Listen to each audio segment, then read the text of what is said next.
అంటే ఇప్పుడు మనం అనేకమైనటువంటి జన్మలలో దుఃఖాన్ని పొందుతున్నాం కదా. 100 జన్మలందున దుఃఖముందినది ఎవరు తండ్రి అని మనం అనుకుంటూ ఉన్నాం. కాబట్టి ఈ అనేకమైనటువంటి జన్మలలో దుఃఖాన్ని పొందడానికి పొందినది ఎవరు, నేనా ఇంకెవరైనా ఉన్నారా అనేటువంటి ప్రశ్నకు, అనేటువంటి అంశానికి మనం సమాధానం కోసం ఈరోజు అన్వేషణ చేస్తూ ఉన్నాం. ఇప్పుడు అనేక జన్మలు గడిచినట్టు మనకు తెలుస్తుంది, పెద్దలు చెప్తున్నారు, మన అనుభవంలో కూడా తెలుస్తుంది.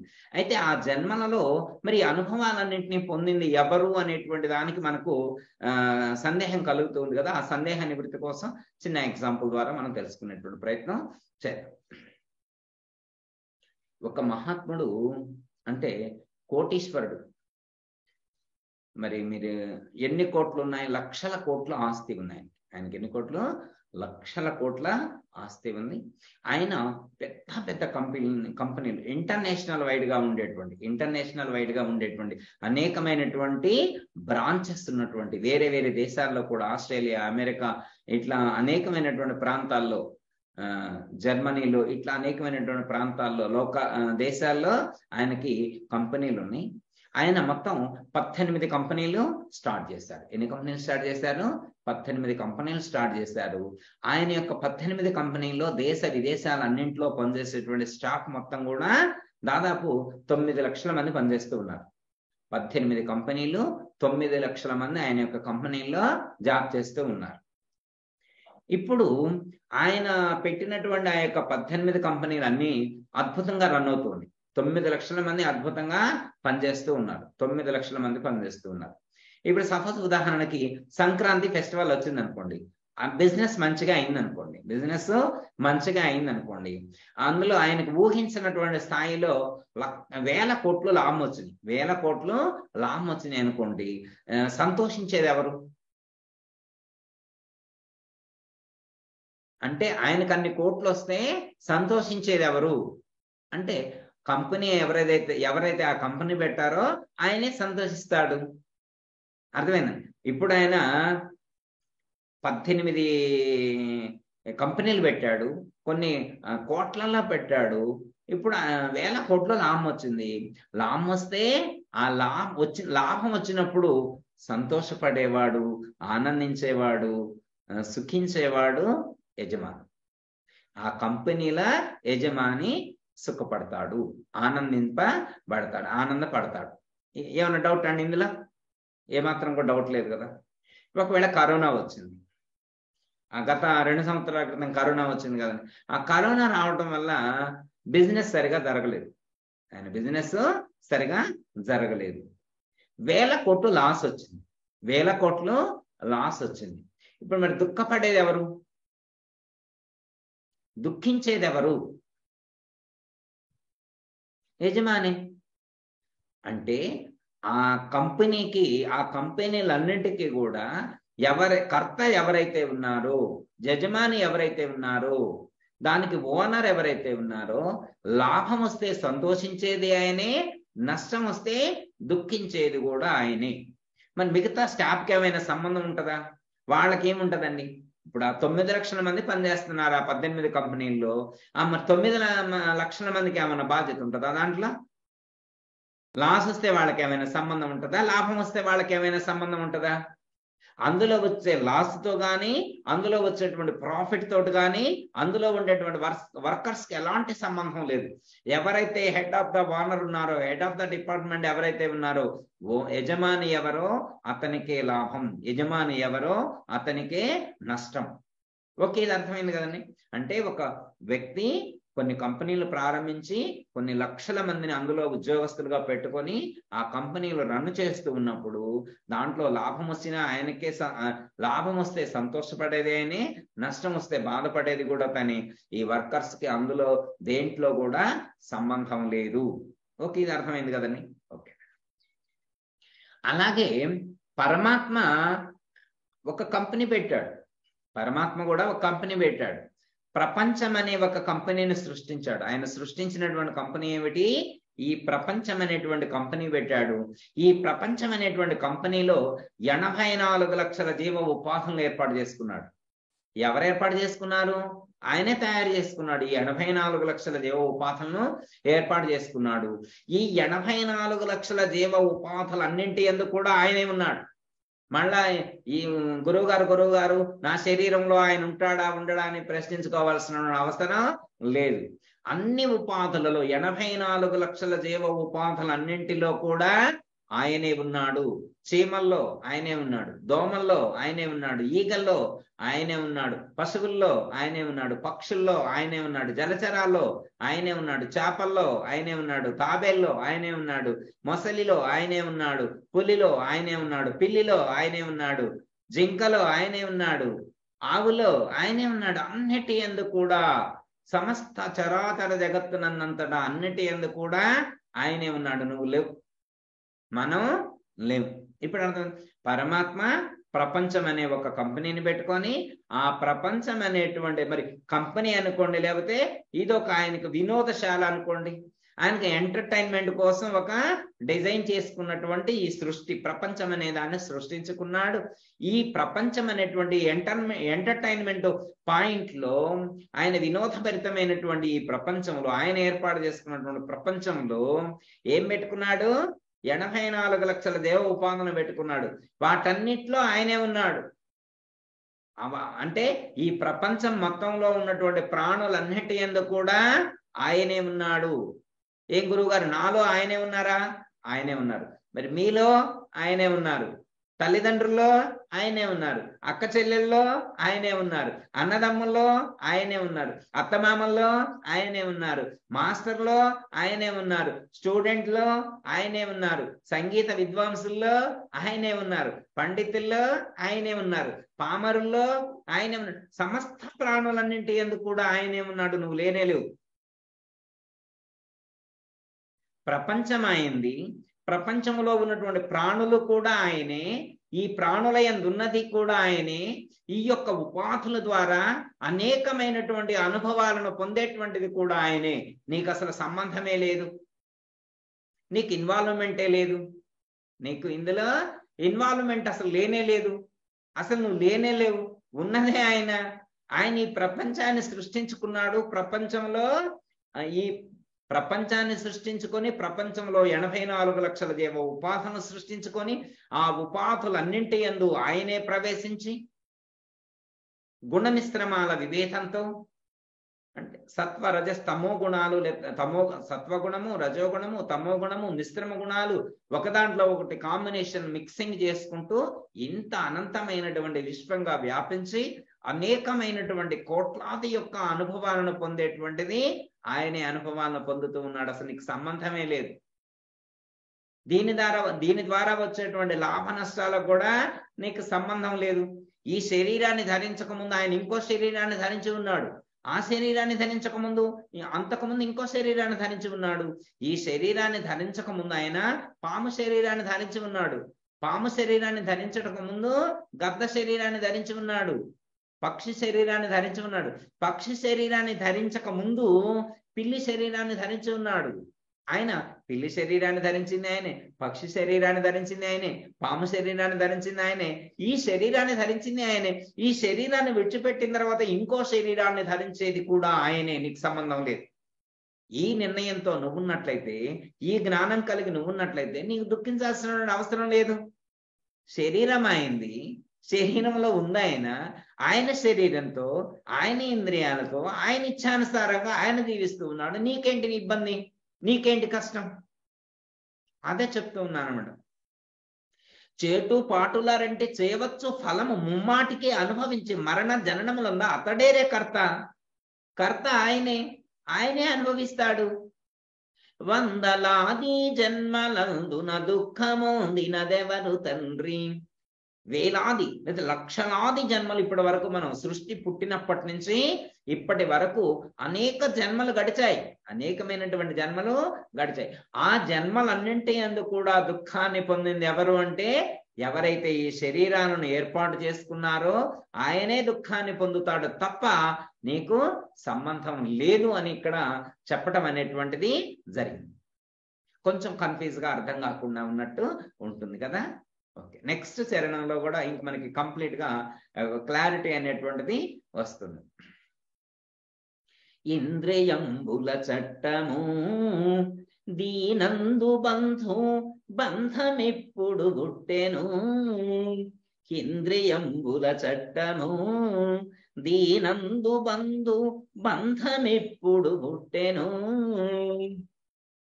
అందమైన ఆలు పిల్లలు ఇల్లు వాకిలి తోట భూములు, అందమైన ఆలు పిల్లలు ఇల్లు వాకిలి తోట భూములు, పొందుగను కలిగించి నీవు నవ్వులాటలాడుచుంటివి. పొందుగను కలిగించి నీవు నవ్వులాటలాడుచుంటివి.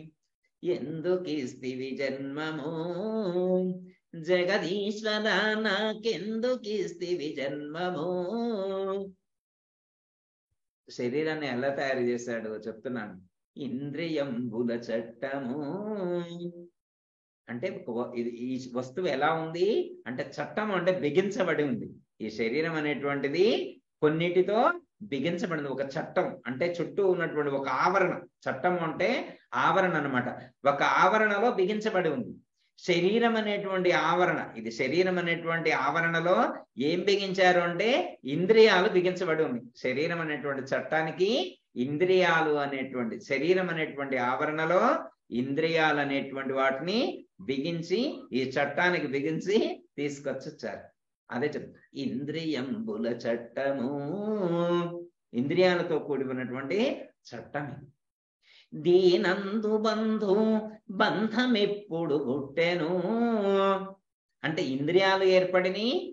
ఈ ఇంద్రియాల్లో ఉన్నటువంటి వీటికి ఈ బంధుత్వం ఎప్పుడు ఏర్పడింది, ఈ రిలేషన్ అనేటువంటిది ఎప్పుడు ఏర్పడింది. అందమైన ఆలు పిల్లలు ఇల్లు వాకిలి తోట భూములు. హే పరమాత్మ, నువ్వు ఈ శరీరాన్ని ఇచ్చినవు, ఇందులో ఇంద్రియాలను ఇచ్చినవు. అందమైన ఆలు పిల్లలు ఇల్లు వాకిలి తోట భూములు, నువ్వేం చేసినవో తెలుసా పరమాత్మ? ఈ శరీరాన్ని తీసుకొచ్చి ఒక కుటుంబంలో పడేసినావు. ఒక తల్లిదండ్రుల ద్వారా ఈ లోకంలో పడేసి ఒక కుటుంబాన్ని ఇచ్చినవి ఈ శరీరానికి. ఆ కుటుంబం అంటే ఈ శరీరానికి తల్లిదండ్రులు ఉన్నారు, అక్క చెల్లెళ్ళు ఉన్నారు, అన్నదమ్ములు ఉన్నారు, భార్య ఉంది, పిల్లలున్నారు, తోటలు, భూములు, కార్లు, బంగ్లాలు, అద్భుతంగా అనేకమైనటువంటి ధనరాశులతో కూడి ఉంది. అందమైన ఆలు పిల్లలు ఇల్లు వాకిలి తోట భూములు, పొందుగను కలిగించి నీవు నవ్వులాటలాడుచుంటివి. ఎలా ఉంది స్వామి? నీకు ఇది ఒక ఆటలాగా ఉంది. ఈ శరీరాన్ని ధరింపజేసిన ఈ శరీరంలో నువ్వు ఉన్నావంటున్నారు. మరి నువ్వున్నవో నేనున్నో నాకు తెలియట్లేదు. నువ్వున్న విషయమే నాకు తెలియట్లా. నేనున్న విషయమే నాకు తెలుస్తుంది, కానీ నువ్వు ఉన్న విషయం నాకు తెలియట్లేదు. ఎందుకు అంటే పరమాత్మ, నేను దేహం అనేటువంటి లేదా ఇంద్రియాల యొక్క విషయాల మత్తులో మునిగి ఉన్నాను కాబట్టి, ఇంద్రియ విషయాల యొక్క మత్తులో నేను మునిగి ఉన్నాను కాబట్టి నీవు ఉన్న విషయం నేను గుర్తించలేకపోయాను.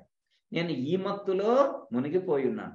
నా దృక్కోణం మొత్తం కూడా, నా దృష్టి మొత్తం కూడా ఇంద్రియాల యొక్క విషయ సుఖాల యొక్క మత్తులోనే నేను మునిగిపోయి ఉన్నాను. దేహ భ్రాంతిలో తొణికిసలాడుతూ ఉన్నాను. దేహ భ్రాంతిలో మునిగి ఉన్నాను.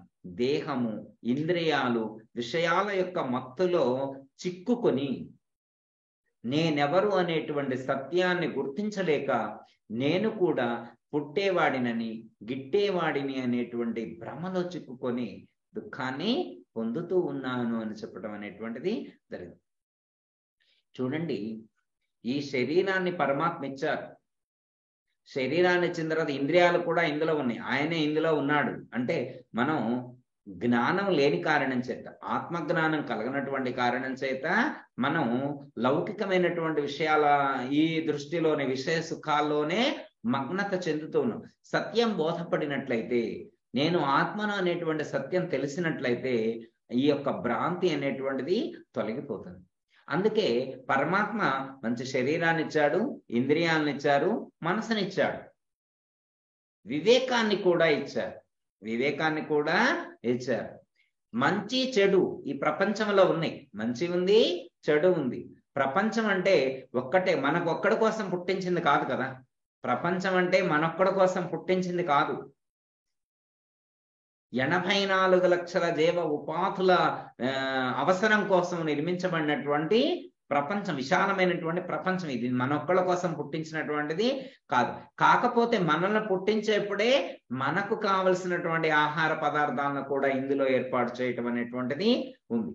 అయితే ఇక్కడ ఉన్నటువంటి ఆహార పదార్థాల్లో మనకు ఒక టాస్క్ లాగా అన్నమాట.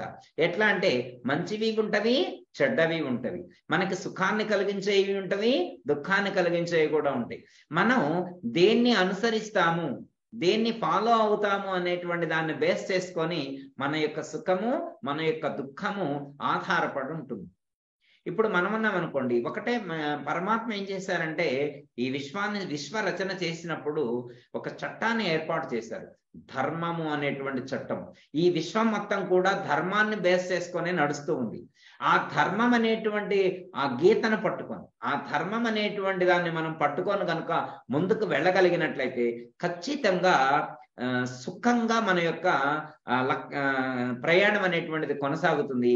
మనం సుఖప్రదంగా ఆ యొక్క లక్ష్యాన్ని చేరుకునేటువంటి అవకాశం అనేటువంటిది ఉంటుంది. లేకపోతే అనేకమైనటువంటి జన్మలను ఇలా ఎత్తవలసినటువంటి పరిస్థితి వస్తుంది. ఓకే, ఈ శరీరం ఉంది, ఇందులో ఇంద్రియాలు ఉన్నాయి, ఇందులో ఆ మనసు ఉంది. ఈ మనసు ఈ యొక్క ఇంద్రియాల ద్వారా అనుభవించాల్సినటువంటి సుఖాలు ప్రకృతిలో పెట్టాడు పరమాత్మ. మనసు ఇక్కడుంది, ఇంద్రియాలు ఎక్కడున్నాయి. ఈ మనసు ఇంద్రియాల ద్వారా, ఇందులో ఉన్నటువంటి ఇంద్రియాల ద్వారా అనుభవించాల్సినటువంటి సుఖాలు ఎక్కడున్నాయి? ప్రకృతిలో ఉన్నాయి, ప్రపంచంలో పరమాత్మ పెట్టి ఉంచారు. అయితే ప్రపంచంలో ఉన్నటువంటి సుఖాలు ఏవైతే ఉన్నాయో వాటిని అందిపుచ్చుకోవడం నీకు తెలిస్తే, వాటిని అందుకోవడం నీకు తెలిస్తే సుఖపడతావు. నీకు అందుకోవటం తెలియకపోతే, అనుభవించడం తెలియకపోతే దుఃఖాన్ని పొందుతావు. అంటే ఒక కంపెనీ వాళ్ళు ఒక కారు తయారు చేస్తారు. కంపెనీ వాళ్ళు కారు తయారు చేసినప్పుడు ఆ కారుని ఎలా వినియోగించుకోవాలి అనేటువంటి మెనూ ఇచ్చారు. మాన్యువల్ అంటారు, అది ఇచ్చారనమాట. ఆ బుక్లెట్ అనుకోండి. అది తీసుకొని ప్రిపేర్ అయ్యారు. ఇప్పుడు కారు కొనుక్కున్నాడు. ఆ కారు సుఖాన్ని ఇస్తుంది. సుఖపడటానికే కారు కొనుక్కున్నాడు. వెళ్తూ ఉన్నాడు. స్పీడ్ బ్రేకర్ వచ్చింది. దాంట్లో ఏమని రాశారు? స్పీడ్ బ్రేకర్ కానీ గుంటలు కానీ వస్తే క్లచ్ నొక్కి బ్రేక్ వేయాలని రాస్తుంది. క్లచ్ నొక్కి బ్రేక్ వేయాలని రాస్తుంది. మరి వేయాలా? ఈయనేమన్నాడు, నా కారు నా ఇష్టం, నా కారు నా ఇష్టం, నేను బ్రేక్ వేయను అన్నాడు. నేను స్పీడ్గా వెళ్తాను అన్నాడు. వెళ్ళాడు. ఏమవుతుంది? గుంటలో నుంచి ఎగిరి దూకి ఇలా ఒక కుదిపినట్టు అయింది. అలా అవ్వటం వల్ల సీట్లో నుంచి అలా పైకి లేసి ఇలా కింద పట్టడం ద్వారా డిస్క్ ప్రాబ్లం ఏర్పడింది. నెల రోజులు మంచం మీద బెడ్ రెస్ట్ తీసుకోవాల్సినటువంటి పరిస్థితి వచ్చింది. అంటే కారు తయారు చేసేవాడు ఏం చెప్పాడు? గుంటలు వచ్చినప్పుడు కానీ ఒడిదుడుకులుగా ఉండవు. ఇప్పుడు రాళ్ళు ఉన్నప్పుడు కొంచెం బ్రేక్ వేసుకుంటూ నిదానంగా వెళ్ళాలని చెప్పారు. కారు నాదే అని చెప్పి నువ్వు వేగంగా వెళితే, బ్రేక్ మీద కాలు వేయకుండా వేగంగా వెళితే ఇబ్బంది పడటం అనేటువంటిది జరిగింది. అంటే అది తయారు చేసినటువంటి వాడు దాన్ని ఎలా వినియోగించుకోవాలో చెప్పారు. అలా వినియోగించుకుంటే దాని ద్వారా నువ్వు సుఖాన్ని పొందేటువంటి అవకాశం ఉంటుంది. నీకు వినియోగించుకోవడం తెలియకపోతే దుఃఖాన్నే పొందుతావు అని చెప్పడం అనేటువంటిది జరిగింది. అంటే ఒక కారు కొనుక్కున్నటువంటి వాడు దాన్ని సరిగ్గా వినియోగించుకోవడం తెలియకపోతే ఎలా దుఃఖాన్ని పొందుతున్నాడో, ఈ శరీరాన్ని పొంది కూడా ఈ శరీరాన్ని ద్వారా సరిగ్గా అనుభవించడం తెలియకపోతే, దీన్ని సరిగ్గా వినియోగించుకోవడం తెలియకపోతే ఖచ్చితంగా దుఃఖాన్ని పొందుతాడు. అందులో ఏమాత్రం కూడా సందేహించవలసిన అవసరం లేదు. పరమాత్మ ఈ యొక్క శరీరాన్ని ఇచ్చినప్పుడే ఈ శరీరాన్ని ఎలా వినియోగించుకోవాలో మనకు ముందే ఒక బుక్లెట్ లాగా, ఒక మాన్యువల్ లాగా ఇచ్చారు. అవే 4 వేదాలు. 4 వేదాలు ఇచ్చారు. 4 ఋగ్వేదం, యజుర్వేదం, అథర్వణ వేదం, సామవేదం. ఋగ్వేదము, సామవేదము, యజుర్వేదము, అథర్వణ వేదం అనేటువంటి 4 వేదాలు ఇచ్చారు. వేదాలు మనకు అర్థం కాలేదు. అర్థం కాకపోతే వేదాల యొక్క ఎసెన్స్ వేదాల యొక్క సారం భగవద్గీత. భగవద్గీతలో ఈ యొక్క శరీరాన్ని ఎలా వినియోగించుకోవాలి, ఇంద్రియాలను ఎంతవరకు వినియోగించుకోవాలి, మనస్సును ఎంతవరకు వినియోగించుకోవాలి అనేటువంటిది చాలా చక్కగా అద్భుతంగా వివరించారు భగవద్గీతలో. అది మనం భగవద్గీతను మనం పట్టుకోగలిగినట్లయితే, భగవద్గీతలో పరమాత్మ చెప్పినటువంటి జ్ఞానాన్ని మనం అద్భుతంగా పట్టుకోగలిగినట్లయితే మన జీవితం నందనవనంలాగా ఉంటుంది, ఆనందకరంగా ఉంటుంది, దుఃఖానికి అతీతంగా ఉంటుంది. అదే చెప్తాను, శతమానం భవతి శతాయు పురుష సేవేంద్రియ ప్రతిష్టతి అని చెప్తారు. అంటే 100 సంవత్సరాలు ఈ శరీరం ద్వారా ఎవరైనా కానీ ఆనందాన్ని పొందొచ్చు. 100 సంవత్సరాలు ఆనందంగా పొందటం కోసం 100 సంవత్సరాలు ఆనందాన్ని పొందుతూ ఈ యొక్క జీవితాన్ని కొనసాగించవచ్చు అని చెప్పి పరమాత్మ ఒక అద్భుతమైనటువంటి శరీరాన్ని తయారు చేసి మనకి ఇవ్వటం అనేటువంటిది జరిగింది. అయితే శరీరాన్ని ఇచ్చారు, ఇంద్రియాలను ఇచ్చారు, మనసునిచ్చారు. ఇంద్రియాల ద్వారా అనుభవించాల్సినటువంటి విషయ సుఖాలు ప్రకృతిలో పెట్టారు. వాటిని వినియోగించుకోవడం మనకు తెలియాలి. తెలిస్తే ఆనందం ఏర్పడుతుంది, తెలియకపోతే దుఃఖం ఏర్పడుతుంది. వినియోగించుకోవడం రావాలి. కన్నును ఎంతవరకు వినియోగించుకోవాలి, దృష్టిని ఎంతవరకు వినియోగించుకోవాలి, శబ్దాన్ని ఎంతవరకు వినాలి, నోటితోటి ఎంతవరకు మాట్లాడాలి, ప్రాణము ఎంతవరకు పీల్చుకోవాలి, వాసన ఎంతవరకు తీసుకోవాలి, రుచిని ఎంతవరకు గ్రహించాలి, ఇట్లా స్పర్శలు ఎంతవరకు గ్రహించగలగాలి, మన స్థాయి ఏంటి, మన శరీరం యొక్క స్థాయి ఏంటి, మన పరిస్థితి ఏంటి, మనం ఎలా జీవించాలి అనేటువంటిది ఒక ప్రణాళికను సిద్ధం చేసుకొని ఆ ప్రణాళికాబద్ధంగా మనం జీవించినట్లయితే మన జీవితం అద్భుతంగా ఉంటుంది, ఆనందమయంగా ఉంటుంది. లేకపోతే దుఃఖము ఇష్టం అవుతుంది, దుఃఖము ఇష్టం అవుతుంది. ఇంద్రియంబుల చట్టము దీనందు బంధమెప్పుడు పుట్టెను. దీంట్లో ఈ ఇంద్రియాలతో బంధుత్వం ఎప్పుడు ఏర్పడింది అంటే ఈ శరీరాన్ని ధరించిన తర్వాతనే బంధుత్వం ఏర్పడింది. ఈ శరీరాన్ని ధరించిన తర్వాత ఇందులో ఉన్నటువంటి జీవుడికి బంధం ఏర్పడింది. వేటితోటి? ఈ శరీరంలో ఉన్నటువంటి ఇంద్రియాలతోటి, ప్రకృతిలో ఉన్నటువంటి విషయాలతోటి. అంటే శరీరాన్ని ధరించిన తర్వాత ఇంద్రియాలతో అటాచ్మెంట్, ఇంద్రియ విషయాలతో అటాచ్మెంట్ అయి వీటితో మనం యొక్క జీవితాన్ని కొనసాగించడం అనేటువంటిది జరుగుతుంది. అయితే ఇంద్రియాల ద్వారా విషయాలను గ్రహించేటువంటి సందర్భంలో కర్తృత్వం వహిస్తే కర్మ ఫలితాలు మన అకౌంట్లో పడతాయి అన్నమాట. అందుకే ఏమన్నారంటే నిష్కామ కర్మ పద్ధతిగా కర్మలు చేయాలి. కర్మలు చేసి ఫలితాన్ని అంటకుండా ఉండేటువంటి కర్మ యోగము అన్నారు, లేకపోతే యోగ పద్ధతి అన్నారు. అంటే ఆ యొక్క టెక్నిక్ మనం తెలుసుకున్నట్లయితే కర్మలు చేసి కూడా ఫలితాన్ని అంటకుండా ఉండేటువంటి అద్భుతమైనటువంటి టెక్నాలజీని భగవద్గీతలో శ్రీకృష్ణ పరమాత్మ మనకు సూచించడం అనేటువంటి జరిగింది. ఆ టెక్నాలజీని మనం గుర్తించగలిగినట్లయితే మన యొక్క జీవితం ఇంకా పరమాత్మ చెప్పినటువంటి పద్ధతిగా జన్మరహిత స్థితిని పొందేటువంటి అవకాశం ఏర్పడుతుంది. దాన్ని ఏమనంటే కర్తృత్వ రహిత కర్మాచరణ. కర్తృత్వం లేకుండా ఉండగలగాలి. కర్తృత్వం లేకుండా కర్మలు చేసేటువంటి విధానాన్ని మనం ఏర్పాటు చేసుకోవాలి అని చెప్పడం అనేటువంటిది జరిగింది. ఓకే, అర్థమైంది కానీ అందమైన ఆలు పిల్లలు ఇల్లు వాకిలి తోట భూములు పొందుగను కలిగించే నీవు నవ్వులాటలాడుచుంటివి ఎందుకిస్తివి జన్మము జగదీశ్వర నాకెందుకిస్తివి జన్మము. అసలు మన దుఃఖానికి కారణం బయట ఎక్కడో ఉన్నారనుకుంటున్నాం. బయట ఎవరో, మన దుఃఖానికి ఎవరో శత్రువులు వేరే వాళ్ళు ఉన్నారనుకుంటున్నాం. శత్రువులు బయట లేరు, శత్రువులు లోపలే ఉన్నారు. ఆ శత్రువులకు సంబంధించినటువంటి భావ బీజాలు, శత్రువులకు సంబంధించినటువంటి భావ బీజాలన్నీ కూడా లోపల మనసులోనే తిష్ట వేసుకొని ఉన్నాయి. అవే మన యొక్క బంధానికి, మన యొక్క దుఃఖానికి కారణమవుతుంది. అందమైన ఆలు పిల్లలు ఇల్లు వాకిలి తోట భూములు అదే నీకు దుఃఖాన్ని కలిగించేటువంటివి. అవన్నీ లేనప్పుడు హ్యాపీ. ఒక ఆయనకు తల్లిదండ్రులు లేరు, అక్క చెల్లెళ్ళు లేరు, అన్నదమ్ములు లేరు, తోటలు లేవు, భూములు లేవు, బంగ్లాలు లేవు, కారులు లేవు, ఏమీ లేవు. సింగిల్, ఒకే ఒక్కడు. ఇంకేమి దుఃఖం అండి? అతనికి ఏమీ లేవు. ఇక అతను దుఃఖించాల్సిన అవసరం లేదు. ఉంటే ఒకటే ఏమీ లేవనేటువంటిది ఒక్కటే బాధ ఉంటది, అదొక్కటే ఉంటది. వాడు అదొక్కటి కనుక అధిగమించగలిగినట్లయితే, ఏమీ లేవు అనేటువంటి ఆ ఒక్క ఫీలింగ్ ని కనుక వాడు అధిగమించగలిగినట్లయితే, ఇక వాడికంటే ధన్యుడు ఇంకొకడు ఉండడు. ఇప్పుడు మనం యుద్ధం చేయాల్సింది వేరే బయట ఉన్నటువంటి వాళ్ళతోటి కాదు, ఆ శత్రువులతోటి కాదు. ఇప్పుడు మోక్షాన్ని పొందాలనుకున్నటువంటి ఎవరైనా మోక్షాన్ని పొందాలనుకుంటే, జన్మరహిత స్థితిని పొందాలనుకుంటే, శత్రువులు నీ చుట్టూనే ఉన్నారు. గట్టిగా బలంగా పెనవేసుకునేటువంటి బంధాల మధ్యలోనే నీవు చిక్కుకొని ఉన్నావు.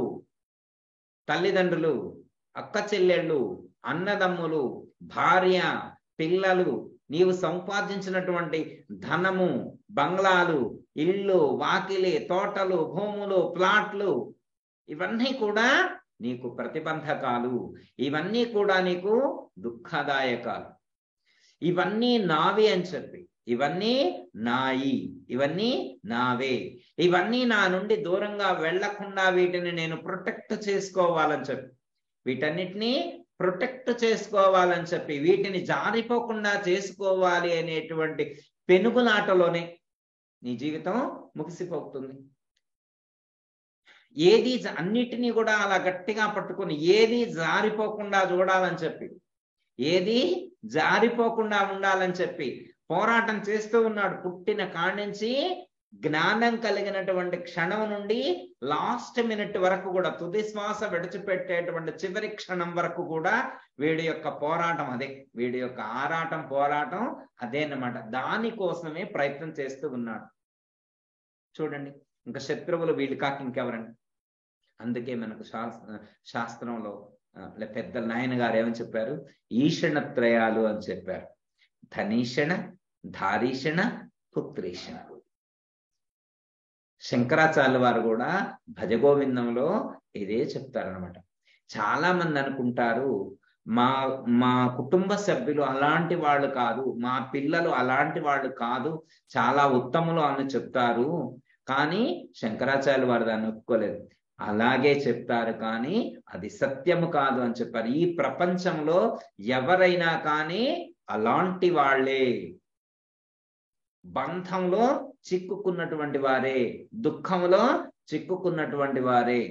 చూడండి,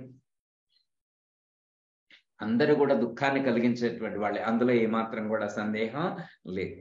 అంటే దుఃఖం ఎంత స్థాయిలో ఉంటుంది అంటే, మన చుట్టూ ఇవన్నీ ఉన్నాయండి, మన చుట్టూ ఇవన్నీ ఉన్నాయి. మన దుఃఖం ఏమిటి, మన యొక్క బాధ ఏంటి? వీటన్నిటిని విడిచిపెట్టి వెళ్ళాల్సి వస్తుంది అనేటువంటి బాధ కలిగితే, ఆరోగ్యం బాగుందనుకోండి, నో ప్రాబ్లం.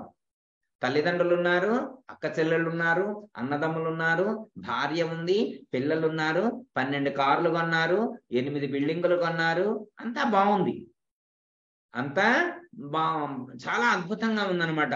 రాచరికమే, సుఖభోగాలలో తులతూగుతూ ఉన్నాడు. కాలు కింద పెట్టే పనే లేదు, కాలుకి కింద మట్టి అంటే పనే లేదు, దుమ్ము అంతా కూడా మీద పడేటువంటి అవకాశమే లేదు. అంతా దాసీజన పరివారంతో సకల భోగాలు అనుభవిస్తున్నటువంటి వాడు. ఇప్పుడు అతనికి ఏదో హెల్త్ ఇష్యూ వచ్చింది అనుకోండి, హెల్త్ ఇష్యూ వచ్చి ఇతను షార్ట్ టైంలో ఒక 1 నెల రోజుల్లో శరీరాన్ని విడిచిపెడతారు అని చెప్పారనుకోండి, టేక్ ఇట్ ఈజీలా, ఓకే శరీరాన్ని విడిచిపెట్టాలా, ఓకే నేను విడిచిపెడతానని అనగలుగుతాడా చెప్పండి? దుఃఖం ఎందుకు? చుట్టూ ఉన్నటువంటి వాడిని విడిచిపెట్టి వెళ్ళలేక, చుట్టూ ఉన్నటువంటి వాటిని విడిచిపెట్టి వెళ్ళలేక. అర్థమైంది?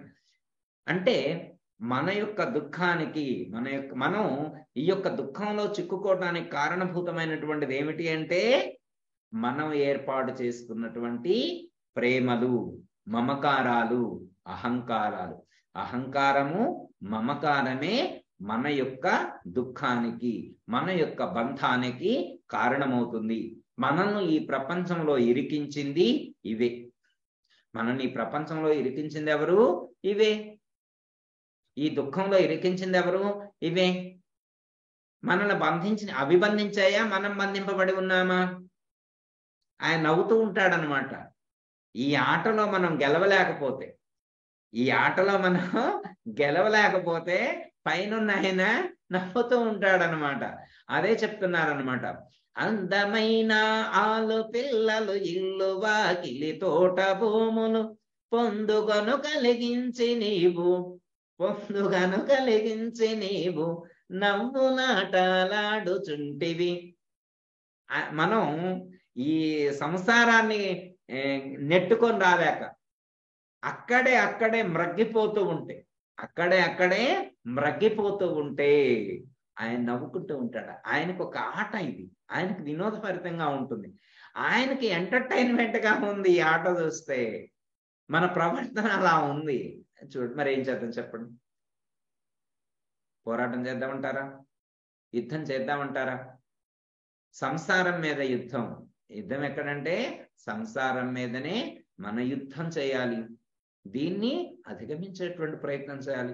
మన సంసారంలో కూడా బాహ్య సంసారం వేరే, అంతర్ సంసారం వేరే, అనాది సంసారం వేరే, 3 స్థాయిలో చెప్పారు. ఈసారి మనకు అవకాశం ఎప్పుడన్నా ఉన్నప్పుడు మళ్ళా సంసారం గురించి కూడా ఒకసారి చెప్పుకునేటువంటి ప్రయత్నం చేద్దాం. ఇప్పుడు అందమైన ఆలు పిల్లలు ఇల్లు వాకిలి తోట భూములు పొందుగను కలిగించి నీవు నవ్వులాటాలు ఆడుచుంటివి. ఆయనకి వినోదభరితంగా ఉందండి, ఆయనకి ఎంటర్టైన్మెంట్ గా ఉంది. మనకెట్లా ఉందంటే దుఃఖదాయకంగా. ఎలుక ఉందనుకోండి, పిల్లొచ్చి ఎలుకను పట్టుకుంది అనుకోండి, ఎలుక ఎలా ఉంటుంది? ప్రాణ సంకటంగా ఉంటుంది. ఎలుకకి ఎలా ఉంది? పిల్లి నోట్లో పడితే ఎలుకకు ప్రాణ సంకటంగా ఉంటుంది. కానీ పిల్లికి ఎంటర్టైన్మెంట్ గా ఉంది. దాన్ని కాలుతో అలా నెడుతుంది, వెళ్ళి టక్కున పీక కొరుకుతుంది, మళ్ళా వదిలేస్తుంది. ఇది ఎంటర్టైన్మెంట్ గా ఉంటుంది. పిల్లికి ఎంటర్టైన్మెంట్ గా ఉంటుంది, ఎలుకకు ప్రాణ సంకటంగా ఉంటుంది. అలాగే మనల్ని పుట్టించినోడికి, మనల్ని ఈ ప్రపంచం అనేటువంటి ఈ ఇంద్రియాలు అనేటువంటి ఈ చట్టంలో మనల్ని ఇరికించినోడికి ఎంటర్టైన్మెంట్ గానే ఉంటుంది, కానీ మనకు ప్రాణ సంకటంలా ఉంటుంది. వీటిని విడిచిపెట్టి వెళ్ళటం ఎవరికి కూడా ఇష్టం ఉండదు. చాలా కష్టంగా ఉంటుంది. అంటే మనకు తెలియట్లేదు కదా, సత్యం ఏంటో మనకు తెలియట్లేదు కదా. మనం ఇలాంటి జన్మలు గతంలో అనేకం ఎత్తి వచ్చాము, ఇలాంటి క్యారెక్టర్స్. ఇదొక నాటకం. అంటే ఇవాళ ఈ కృష్ణమూర్తి అనేటువంటి వేషం వేసుకొని ఇక్కడ నాటకం ఆడుతూ ఉన్నా, ఈ కుటుంబంలో ఇక్కడ నాటకం వేస్తూ ఉన్నా, గతంలో ఇంకో శరీరాన్ని ధరించి ఇంకో కుటుంబంలో నాటకం వేశాను, అంతకుముందు ఇంకో శరీరాన్ని ధరించి ఇంకో చోట నాటకం వేశాను. ఆ నాటకం క్లోజ్ అయింది, ఇంకో నాటకం క్లోజ్ అయింది, ఇప్పుడు ఈ నాటకం వేస్తున్నాను. ఇంకా నాకు నాటకం వేయాలనేటువంటి కోరుకుంటే ఇంకో నాటకానికి ట్రాన్స్ఫర్ అవుతాం. ఇక నాకు నాటకాలు వద్దు స్వామి అని అనుకుంటే ఇక్కడే ఫుల్ స్టాప్ పెట్టుకోవాలి. ఇక నాటకంతో మనకి సంబంధం లేదు. నాటకం ఎంటర్టైన్మెంట్ గా ఉండొచ్చు, ఒక్కోసారి ఎంటర్టైన్మెంట్ గా ఉండొచ్చు, కాకపోతే నాటకంలో మనం ఇన్వాల్వ్ అవ్వకూడదు.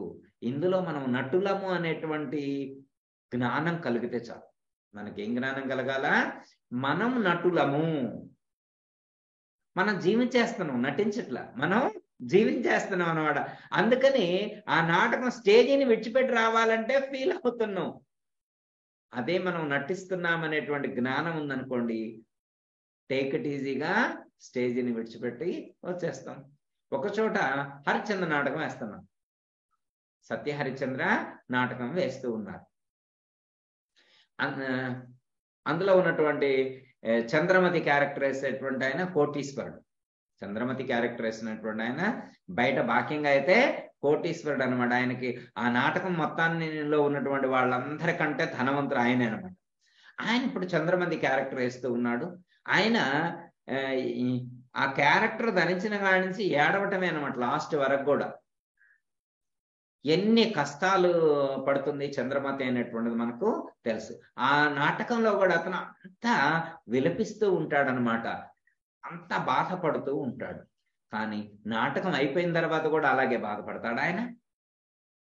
నాటకం అయిపోయిన తర్వాత ఇది నాటకం అని తెలుసుకుంటాడు కదా. అది ఏడ్చేప్పుడు కూడా ఆయనకు తెలుసు కదా. ఏడ్చేప్పుడు నిజంగా ఏడుస్తున్నాడా? చూసే వాళ్ళందరూ కన్నీళ్లు పెట్టుకుంటారు. కానీ చూసే వాళ్ళందరూ కన్నీళ్లు పెట్టుకుంటారు. వీళ్ళు ఇన్వాల్వ్ అయిపోయారు, నాటకంలో ఇన్వాల్వ్ అయిపోయారు. కానీ ఆ నాటకం వేసేవాడు, చంద్రమతి క్యారెక్టర్ వేసేవాడు ఏడవట్లేదు, నిజంగా ఏడవట్లేదు, ఏడుస్తున్నట్టు నటిస్తున్నాడు.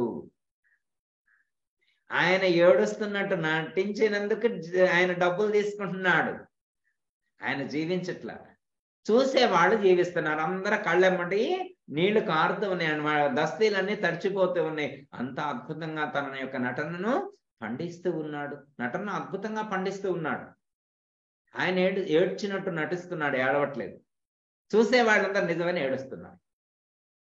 సినిమాలు, సీరియల్స్ ఇవి కూడా అలాంటివి. వాళ్ళు నిజంగా జీవించట్లేదు. నిజంగా అత్తగారు కోడలను కొట్టుద్దా? సీరియల్లో కోడలు అత్తగారిని కొట్టుద్దా? కొట్టదు. అక్కడ అత్తగారు కొట్టినందుకు డబ్బులు తీసుకుంటది, కోడలు కొట్టించుకున్నందుకే డబ్బులు తీసుకుంటది. ఏడ్చినందుకే డబ్బులు ఇస్తారు అత్తగారికి, కోడలు నవ్వినందుకే డబ్బులు ఇస్తారు.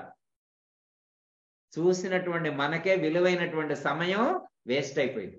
మనకున్నటువంటి వాల్యూబుల్ టైం ఏదైతే ఉన్నదో, విలువైనటువంటి సమయం మనకు వేస్ట్ అయిపోయింది.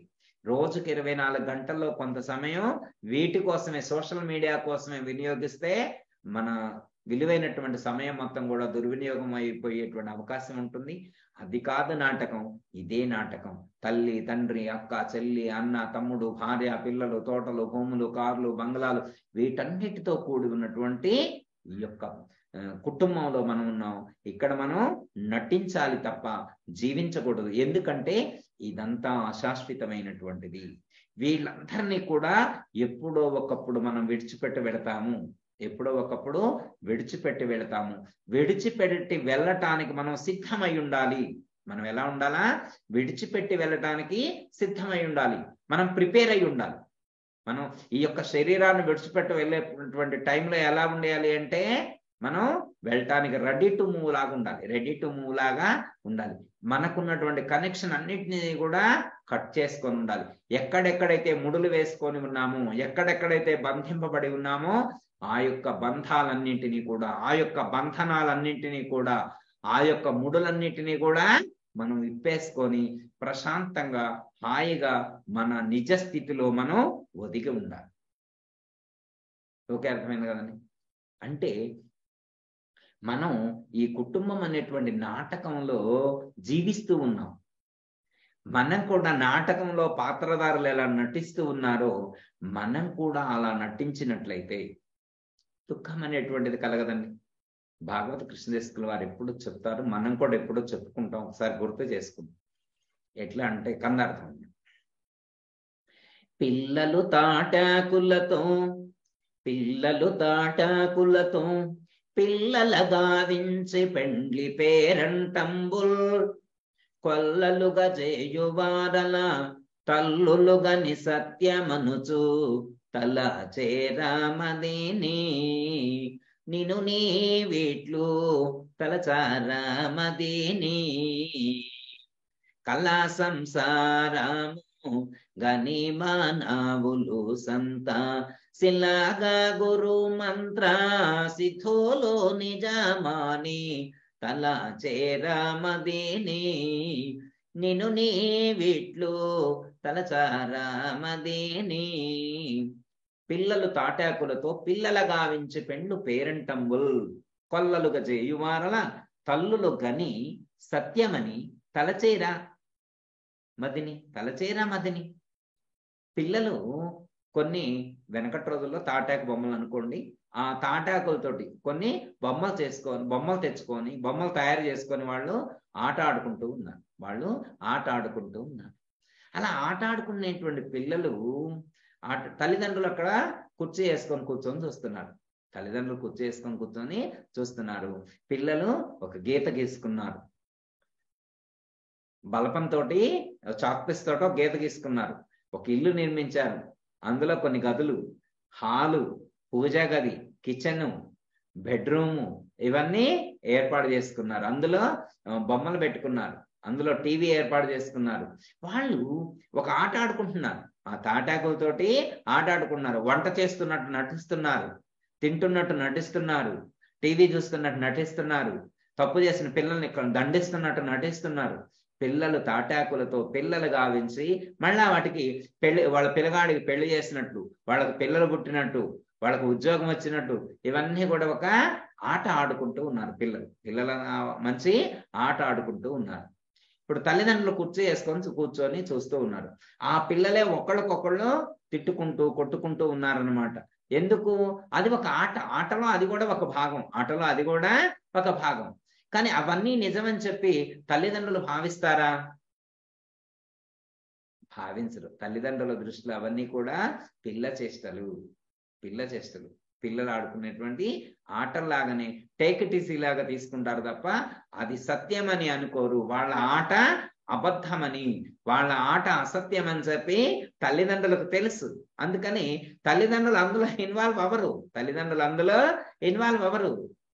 కాసేపు అయిన తర్వాత పిల్లలు ఆ ఇల్లు విడిచిపెట్టి, ఆ బొమ్మలు విడిచిపెట్టి ఇంట్లోకి వచ్చి పడుకుంటారు.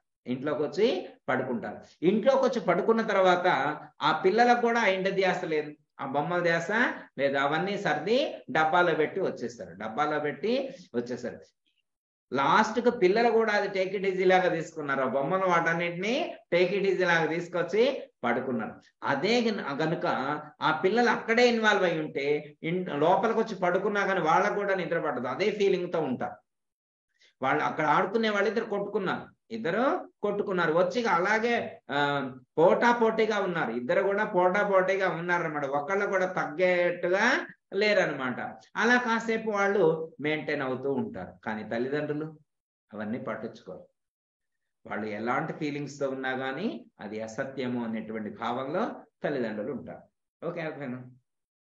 అందుకే ఇక్కడ చెప్తున్నాను, కల్లా సంసారము గని మానవులు సంత శిలాగా గురు మంత్ర సిద్ధులు నిజమాని తల చేరమదిని నేను నీ వీట్లు తలచారమదిని. ఇక్కడ గురుమంత్ర సిద్ధులు అంటే గురుమంత్రాన్ని అనుష్ఠానం చేసి గురువు చెప్పినటువంటి జ్ఞానాన్ని వంట పట్టించుకొని, గురువు చెప్పినటువంటి జ్ఞానాన్ని అర్థం చేసుకొని ఆ సిద్ధిని పొందినటువంటి ఆ యొక్క సాధువు, ఆ యొక్క జ్ఞాని ఎలా ఉంటాడంటే ఈ యొక్క సంసారాన్ని కూడా, తన చుట్టూ ఉన్నటువంటి భార్య పిల్లలు కుటుంబంతో కలిసి ఉన్నటువంటి ఈ యొక్క జీవితాన్ని కూడా ఎలా చూస్తాడు అంటే ఆ పిల్లల యొక్క తాటాకు బొమ్మల ఆటలాగానే ఈ యొక్క ఆట, దీన్ని కూడా ఒక ఆటలాగా భావిస్తాడు. ఎక్కడా కూడా కనెక్ట్ అవ్వడు, ఎక్కడా కూడా బందీ కాడనమాట. అదే ఆలోచనలో ఉంటాడు. అంటే ఆ యొక్క మంత్రసిద్ధుడు లేకపోతే ఆ యొక్క జ్ఞానులు ఎలా ఉంటారు అంటే అటాచ్మెంట్ పెట్టుకోరు, మమేకమైపోరు. అందులో అటాచ్మెంట్ పెట్టుకోరు, మమేకమైపోరు. అందుకే సాధకుడు అహంకార మమకారాలను విడిచిపెట్టాలి అని చెప్తున్నారు. అహంకారం అంటే నేను గొప్ప అనే భావన, మమకారం అంటే ఈ సామ్రాజ్యం మొత్తం కూడా నాది, నేను గొప్ప అనేటువంటి భావంతో జీవించినట్లయితే అది తనకు దుఃఖాన్ని కలిగిస్తుంది అని చెప్పడం అనేటువంటిది జరిగింది. ఎలా ఉండాలి అంటే వాటి మధ్యనే ఉండాలి, కానీ వాటి యందు మమకారం లేకుండా ఉండేటువంటి జ్ఞానాన్ని పెంపొందింప చేసుకునేటువంటి ప్రయత్నం చేయాలని చెప్పి మన పెద్దలు చెప్తున్నారు. ఎలా ఉండాలి అంటే ఇప్పుడు బ్యాంక్ మేనేజర్ ఉన్నారనుకోండి. బ్యాంక్ మేనేజర్ ఎక్కడుంటాడు? బ్యాంకులో ఉంటాడు. అతని చుట్టూ కోట్లు నడుస్తూ ఉంటాయి, టర్న్ ఓవర్ అవుతుంది. అతని చుట్టూ కోట్లు టర్న్ ఓవర్ అవుతూ ఉంటాయి. అన్ని కోట్లు ఆయనే మారుస్తూ ఉంటాడు, ఆయనే జమలు తీసుకుంటాడు, ఆయనే ఖర్చులకు ఇస్తూ ఉంటాడు. అంటే డెబిట్ ఆయనే, క్రెడిట్ ఆయనే డెబిట్ చేసేది ఆయనే, క్రెడిట్ చేసేది ఆయనే. కొన్ని కోట్లు సంవత్సరానికి కొన్ని కోట్లు టర్న్ ఓవర్ అవుతాయి. కానీ వాటితో ఆయనకి ఏమైనా సంబంధం ఉందా? డబ్బులు ఆయన చేతిలో ఉన్నా కానీ డబ్బులు ఆయనే ఇచ్చే అధికారం కలిగి ఉన్నాడు, తీసుకునే అధికారం కలిగి ఉన్నాడు. అకౌంట్ హోల్డర్స్ అందరికీ కూడా ఇచ్చే అధికారము ఆయనదే, తీసుకునే అధికారము ఆయనదే. అందరికి ఇచ్చేది ఆయనే, అందరి దగ్గర తీసుకునేది ఆయనే. కానీ అందులో రూపాయినా ఆయనుందా? దేనికైనా అందులో ఆ బ్యాంకులో ఉన్నటువంటి ధనంలో అతను ఈ అమౌంట్కి లేకపోతే ఇన్ని కోట్లకు నేను అధికారిని అనగలడా అంటానికి ఛాన్స్ లేదు. అందులో ఉన్నటువంటి ఆ బ్యాంకు అమౌంట్ ఎంతైతే ఉందో, బ్యాంకు టోటల్ అమౌంట్ ఏదైతే ఉందో, టర్న్ ఓవర్ టోటల్ అమౌంట్ లో రూపాయికి కూడా ఆయన అధికారి కాదు, రూపాయికి కూడా హక్కుదారు కాడు. అంటే ఆ బ్యాంకు యజమాని మేనేజర్ ఏమనుకుంటాడంటే ఎంత టర్న్ ఓవర్ అయినా కానీ అందులో ఉన్నటువంటి రూపాయికి కూడా నేను హక్కుదారుని కాదు, నేను ఓన్లీ సర్వెంట్ని, నేను ఒక సేవకుణ్ణి, నేను కేవలం నిమిత్త మాత్రుణ్ణి, నేను నిమిత్త మాత్రంగా మనం జీవించగలగాలి ఈ ప్రపంచంలో. ఉదాసీనంగా అంటారు దీన్ని, ఉదాసీనంగా నిమిత్త మాత్రంగా జీవించడం మనకు తెలిసినట్లయితే దుఃఖం అనేటువంటిది ఉండదు. బందీ అవ్వం, మనం అందులో బందీలం కాం. ఫర్ ఎగ్జాంపుల్ ఇంకొక ఎగ్జాంపుల్ ఇక్కడ మనం గుర్తు చేసుకోవచ్చు, ఇంకా టైం అయిపోవచ్చింది. ఎట్లా అంటే ఒక కోటీశ్వర్ల ఇల్లు అద్భుతంగా ఉంటుంది, బంగ్లా అద్భుతంగా ఉంటుంది. అందులో పని చేయటానికి వాళ్ళ ఊరు నుంచి, ఆ పల్లెటూరు నుంచి ఒక ఆవిడని తీసుకొని వచ్చారు. ఆవిడ వచ్చినప్పటి నుంచి ఇక్కడే ఉంటుంది, వచ్చినప్పటి నుంచి ఇక వాళ్ళ ఇంట్లోనే ఉంటుంది, వాళ్ళ ఆ కోటీశ్వర్ల ఇంట్లోనే ఆవిడ కూడా పనిచేయటం, అక్కడే ఉండటం అనేటువంటిది జరుగుతూ ఉంటుంది. దాదాపు ఒక 21 సంవత్సరం నుంచి అక్కడే పనిచేస్తుంది ఆవిడ. 21 సంవత్సరాలు అవుతుందన్నమాట ఆ ఇంట్లో పనిచేయబట్టి అక్కడే ఉంటూ ఉంది. అయితే ఆవిడ ఒకరోజు మార్కెట్కి వెళ్తుంది. మార్కెట్కి వెళ్తే వాళ్ళ బంధువు ఎవరో అక్కడ కనిపించారు, వాళ్ళ బంధువు కనిపించారు. అయితే నువ్వు ఎక్కడ ఉంటున్నావంటే ఇక్కడే ఉంటున్నా అని చెప్పి వాళ్ళని తీసుకొని వస్తుంది. ఒకసారి చూద్దుగనరా అని చెప్పి వాళ్ళని తీసుకొని వస్తుంది. లోపల వచ్చే ముందు అక్కడ గేట్ ముందు ఆగుతుంది అనమాట, కారు ఆగుద్ది. అయిన తర్వాత ఇదే మా ఇల్లు అని చెప్తుంది, ఇదే మా ఇల్లు అని చెప్తుంది. ఆ లోపలికి వెళ్ళిన తర్వాత ఇది మా పెద్ద సార్ కారు అని చెప్తుంది, ఈ కారు మాదే, మా అమ్మగారి కారు అని చెప్తుంది. అక్కడ లోపలికి వెళ్ళి అన్ని కూడా ఆ వస్తువులన్నీ కూడా అక్కడ ఉన్నటువంటి ఆ రూమ్స్ కానీ అవన్నీ కూడా తనయే అన్నట్లుగా చెప్తూ ఉంటది, ఇవి నావే ఇది నాదే అని చెప్తూ ఉంటుంది. అంటే వాటన్నిటికీ కూడా తనకు హక్కు ఉన్నట్లుగా పైకి మాట్లాడుతూ ఉంటుంది, పైకి మాట్లాడుతూ ఉంటుంది. తర్వాత మంచి వాళ్ళకి ఫుడ్ అయిన పెట్టిన తర్వాత మంచిగా సత్కరించి వాళ్ళని పంపిస్తుంది అనమాట. బస్ స్టాండ్ లో డ్రాప్ చేయమని చెప్తే వేరే వాళ్ళు వెళ్ళి డ్రాప్ చేస్తారు. ఈవిడికి అంత వెయిటేజ్ కూడా ఉంది అక్కడ, ఆ కుటుంబంలో కలిసిపోయి ఉంటది అనమాట. వాళ్ళ కుటుంబ సభ్యుల్లో ఒక సభ్యురాలుగా అంత పవర్స్ కూడా వాళ్ళు ఇచ్చారనమాట. ఇక ఆవిడకి ఫుల్ స్వేచ్ఛ స్వతంత్రాలు, ఏదైనా చేయొచ్చు అనమాట. అందుకని ఆవిడ కూడా మా నాయన గారు, మా అమ్మగారు, మా బాబు గారు, మా బాబు, మా తమ్ముడు అని అట్లా ఒక రిలేషన్ కలుపుతూ మాట్లాడుతూ ఉందన్నమాట. ఆ వస్తువుల విషయంలో కానీ వాళ్ళ ఆ ఫ్యామిలీ మెంబర్స్ విషయంలో కూడా ఈవిడ యొక్క ఇన్వాల్వ్మెంట్ అంత గొప్పగా ఉందన్నమాట. కరెక్ట్ గా ఓన్ రిలేషన్ మెయింటైన్ అయినట్టుగా చెప్తూ ఉందన్నమాట. ఆయన పంపించింది. చూడండి, ఆవిడ ఇందాక వచ్చేప్పుడు ఇది మా ఇల్లు అని చెప్పింది, బయటికి మా ఇల్లు అని బయటకు చెప్పింది. నిజంగా మరి ఆవిడ ఇల్లు అది కాదు, ఆవిడకు తెలియదు ఆ విషయం, తెలుసు. మరి ఎందుకు అలా చెప్పింది? జస్ట్ అలా చెప్పింది అంతే. ఆవిడది కాదు ఆ ఇల్లు, ఆవిడది కాదని ఆవిడకి తెలుసు, మనసులో ఉంది.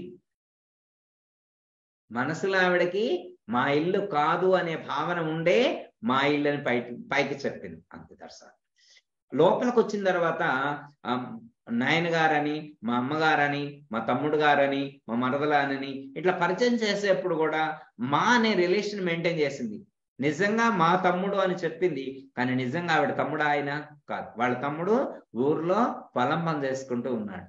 వాళ్ళ అమ్మగారు ఆవిడ కాదు, వాళ్ళ అమ్మగారు ఊర్లోనే వాళ్ళ తమ్ముడి దగ్గరే ఉంది. అంటే పైకి ఇలా చెప్పినప్పుడల్లా మా అమ్మగారు అని చెప్పినప్పుడల్లా వాళ్ళ అమ్మ గుర్తొస్తుంది. ఈవిడ మా అమ్మ కాదు, నిజంగా మా అమ్మ అక్కడ ఉంది. మా తమ్ముడు అని పరిచయం చేసినప్పుడు ఇతను మా తమ్ముడు కాదు, మా తమ్ముడు ఊర్లో పనిచేసుకుంటూ ఉన్నాడు అనేటువంటి ఆ నాలెడ్జ్ ఇన్ఫ్లో అలాగే ఉంది. ఇంటర్నల్ గా అదే ఫీలింగ్ ఉంది, బయటికి ఇలా మాట్లాడుతూ ఉంది. అంటే ఆ ఇంట్లో పనిచేసేటువంటి ఆవిడ, ఆ మామగారు ఆ ఇంట్లో ఉన్నటువంటి వాళ్ళందరితో ఎలా అటాచ్మెంట్ పెట్టుకొని, ఆ ఉన్నటువంటి వస్తువులన్నిటితో అలా అటాచ్మెంట్ పెట్టుకొని అలా జీవిస్తూ ఉంది కదా. అలా జీవించేటువంటి ఆవిడకి కొంత కాలం అయిన తర్వాత ఇక ఉండటం ఇష్టం లేదు, అక్కడ ఉండటం ఇష్టం లేదు. ఇప్పుడు వాళ్ళ ఊరు వెళ్తూ ఉంది, బాధపడుతూ వెళ్తుందా? అయ్యో ఈ ఇల్లు విడిచిపెట్టా, ఈ కార్లు విడిచిపెట్టా, ఈ మా తమ్ముడిని విడిచిపెట్టి వెళ్తున్నాను ఏమైనా ఫీల్ అయిద్దా? ఏమాత్రం ఫీల్ కాదు. ఆవిడ ఇష్టపూర్తిగా వెళ్తూ ఉంది. ఆవిడకి కొంచెం కూడా కష్టం లేదు. ఎందుకు అంటే అవన్నీ ఆవిడవి కావు. ఆ వస్తువులు, ఆ ఇల్లు ఆవిడది కాదు. ఆ ఇంట్లో ఉన్న మెంబర్స్ కూడా ఈవిడ ఫ్యామిలీ మెంబర్స్ కారు. ఆమె ఇంట్లో ఉన్నటువంటి వస్తువులు కూడా ఈవిడవి కావు. అందుకే ఆవిడ వెళ్ళేప్పుడు ప్రశాంతంగా వెళ్ళింది. ఓకే, ఆవిడ ప్రశాంతంగా టేక్ ఇట్ ఈజీగా వెళ్ళింది. ఇలా మామూలుగా క్యాజువల్ గా బస్సులో నుంచి మనిషి ఎంత తేలిగ్గా దిగుతాడో అంత తేలిగ్గా ఆవిడ ఆ కుటుంబాన్ని విడిచిపెట్టి, అంటే జస్ట్ చూడండి, ఆ పని మనిషి అందులో పనిచేసేటువంటి ఆవిడ ఎలాంటి భావంతో ఆ శరీరాన్ని విడిచిపెట్టి వెళ్ళిందో, ఆ ఇల్లు విడిచిపెట్టి వెళ్ళిందో, మనం కూడా ఈ కుటుంబాన్ని విడిచిపెట్టి వెళ్ళేప్పుడు, ఈ సభ్యులను విడిచిపెట్టేప్పుడు అలాంటి ఈజీగా, అంటే టేక్ ఇట్ ఈజీగా, అంటే ఎప్పుడైనా మనం విడిచిపెట్టి వెళ్ళవలసిందేనటువంటి జ్ఞానం కలిగి ఉండి విడిచిపెట్టి వెళ్ళగలిగితే, ఆ భావం లోపల ఉంచుకొని విడిచిపెట్టి వెళ్ళగలిగితే దుఃఖం అనేటువంటిది ఉండదు, ఇది బంధించదు. ఇక అది ఎవరికి ఆటైనా మనకి సంబంధం లేదు.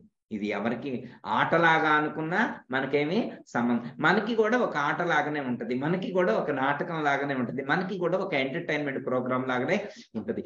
మనం కూడా ఇందులో జీవించవద్దు, నటించితే చాలు.